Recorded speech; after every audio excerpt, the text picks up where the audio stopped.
हरियाणा के जिला कुरुक्षेत्र के प्योहवा में हरियाणा रोडवेज बस की टक्कर लगने से लगभग एक महीने पहले एक बुजुर्ग महिला की मौत हो गई थी।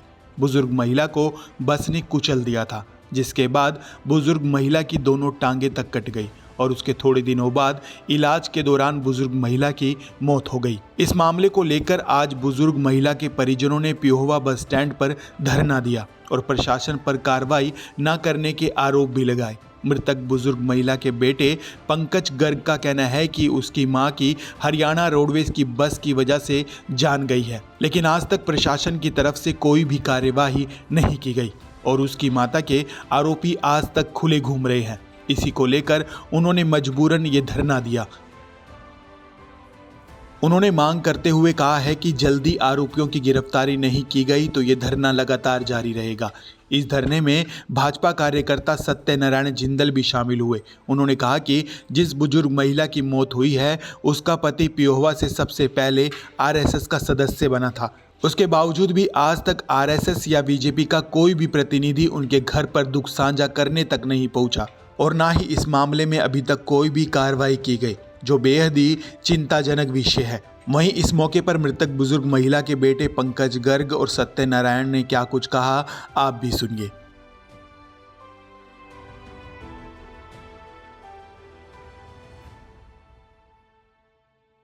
सब 12 जनवरी को मैं अपनी माता जी के साथ करनाल जाने के लिए घर से निकला था।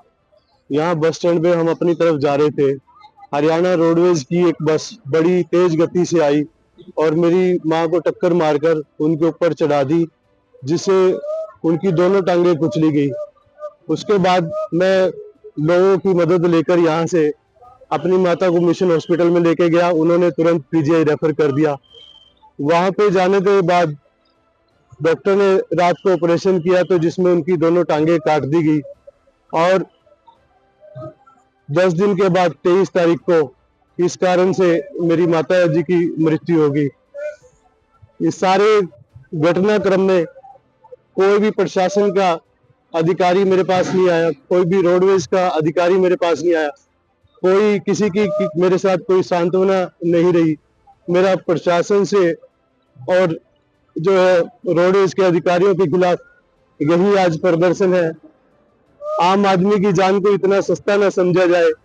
एक ड्राइवर जो सिर्फ अपना स्टंट बस स्टैंड के अंदर दिखाने के लिए एक बच्चे से उसकी माँ को जिसने छीन लिया, 2 छोटे छोटे बच्चों से उनकी दादी को छीन लिया, आज वो किस तरह से रह रहे हैं अगर वो देखेंगे तो उन्हें पता चलेगा। इस चीज को महसूस नहीं कोई भी कर रहा। इतने दिनों में कोई कार्रवाई नहीं। पुलिस प्रशासन का बड़ा ढिलमुल रवैया रहा। जब मैं पीजीआई में था तो मेरे ऊपर प्रशासन ने दबाव डाला, आप यहाँ पर आकर एफआईआर करवाओ। मैं अपनी माँ का इलाज करवा रहा था वहां पर, मुझे वहां से यहाँ आना पड़ा और बड़ी मतलब कि एफआईआर करवाने में भी बड़ी जद्दोजहद मुझे उस समय में करनी पड़ी। आज भी मैं कोई काम के लिए कहता हूँ तो काम समय से नहीं होता। मैंने पोस्टमार्टम रिपोर्ट के लिए गया तो वो रिपोर्ट मुझे आज तक नहीं मिली। तो आपने दबाव की बात की है, तो दबाव कौन डालता? दबाव मेरे ऊपर जो है उस समय जब मैं पीजीआई में था तो वहां से आईओ ने दबाव डाला कि आप पेहो आइए और बयान दीजिए।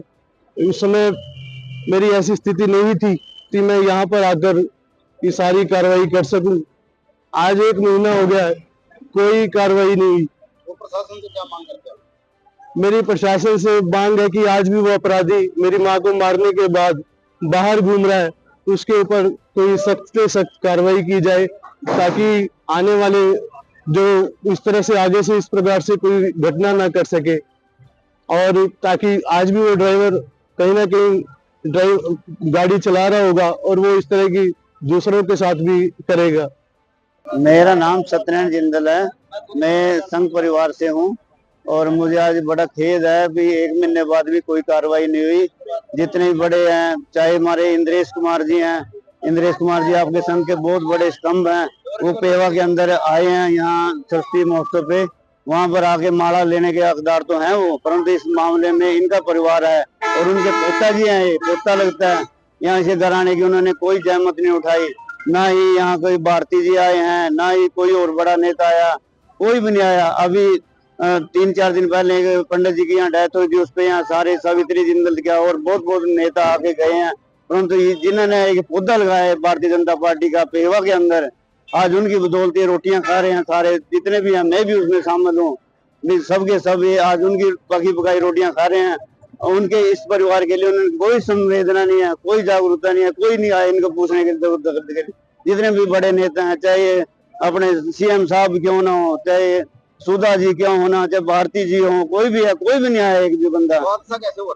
आज साहब बस चढ़ गई जी, बस स्टैंड के अंदर बस चढ़ गई, इसके ऊपर टांगा के ऊपर, और वो उसकी टांग काटनी पड़ी और उसके बाद उसकी डेथ हो गई। ये हादसा हुआ।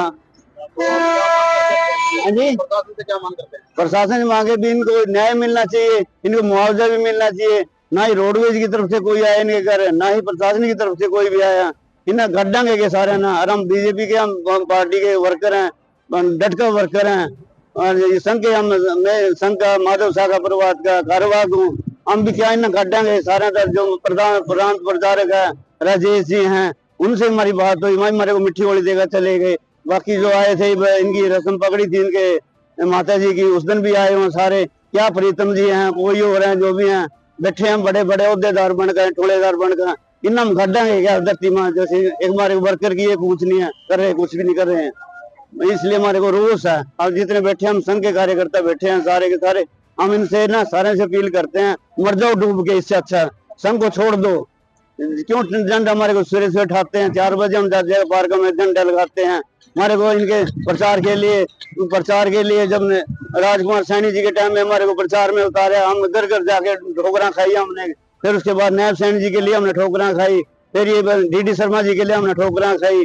जब भी कोई राजनीति कोई सवाल आता है तब हमारे को पर्चे पकड़ा देते हैं, जाओ जी प्रचार करो, ये करो, जाके घर घर में लोगों के साम दाम करा, वोटा वोट पे हम खड़े हुआ जाके।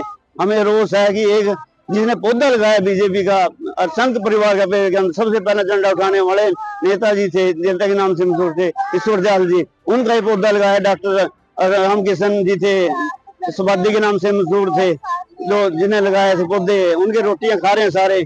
आज इन सबको डूब मरना चाहिए। क्या इंद्रेश जी है, इनका दादू को वक्त है, जो उनको भी हमें शर्म आनी चाहिए। उनको सबको सूचना दी गई है, वो पेड़ में आए हैं, इनके घर आने की जहमत किसी ने नहीं उठाई, इसलिए कि आज ये गरीब है, इसलिए इसके बेचारे के रोटी के भी लाड़े पड़ रहे हैं, कोई रोजगार नहीं है। सारी पीढ़ियां ने इन्हें सारी गाल दी संघ में और बीजेपी में, इसलिए इन माँ में दुख है इस चीज का।